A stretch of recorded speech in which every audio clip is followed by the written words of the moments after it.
So we are getting closer and closer to the holiday of Rosh Hashanah in our preparing our vessel, preparing our soul to receive all this amazing light that is available in Rosh Hashanah.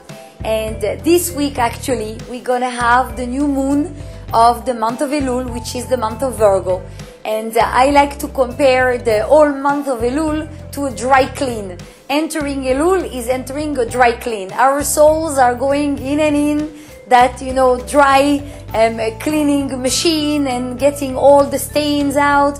This is exactly what we're going to be doing with a lot of bleach. And it's very interesting because, I would like to talk today about two different things. The first thing is that when we open up like the chart of this week, what we find is like the cosmos has complete humor because there is no air at all in the chart. And we know that air is, connected to words, it's connected to communication, it's connected to the ruach, everything that comes out of our mouth. And it's like, why is the cosmos having a lot of sense of humor? Because it's exactly the week of the new moon of the month of Virgo. And we have this famous joke between us that if we want to know the truth, who are we going to go to? There are two addresses.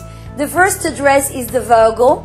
You're going to hear the truth with a very straight face, all the things that we've done wrong ever since we are 4 in a very systematic fashion.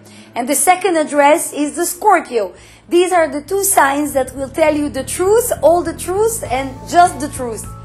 And the funny thing is exactly the week where we have the new moon of Virgo, that have such a sharp tongue, the universe is kind of telling us to zip it. Like the universe is telling us, okay, that's it, you're not going to talk, you're going to think 20 times before you say something, make sure that whatever comes out of your tongue is not going to be a guillotine, make sure you're counting and measuring your words very well. And I always like to quote our teacher Karen, because she's like such a genius in the way she presents things. And Karen always used to say, and is still saying, that we pay such great attention to what comes into our mouth, and no one is ever filtering what comes out of it. So whatever comes out of it, comes out of it. But what comes in it has to be like really, really researched. It's got to be organic.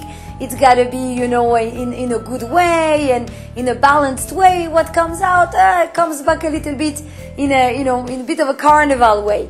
So I'd like to speak a little bit as well to address our friends, the Virgos, because what's happening this week for them especially, and all of us, is that this strong energy of Virgo that is entering is definitely going to heighten our sense of perception.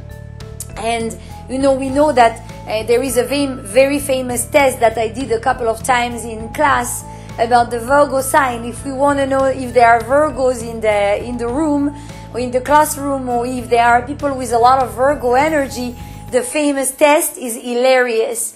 We just, the teacher stands, behind him there is a picture, and you make sure that the picture is not straight. So for the next coming 10 minutes, you start seeing people agitated, and the agitated ones are the Virgos, because it bothers them so much that the painting is not straight. And finally, after 10 minutes, one Virgo is going to stand up and say, excuse me, I gotta do this. Go around the teacher, put the picture back on place, and then sit down and be able to concentrate. That's the story of a life of a Virgo. The Virgo is the virgin, is the one that looks for the absolute purity, perfection. Everything has to be like, in the rule of the art, everything has to be so good. But then their mind can be very chaotic because they have so many thoughts. But the truth is, one of the amazing traits of the Virgo, and we'll have more chances to talk about it, later on, but one of the most amazing traits that we can learn this week is to speak less and care more. Because the care of a Virgo is unbelievable. A Virgo can be left with a pile of files, with, an entire department in hospital to run. They can be on their own completely.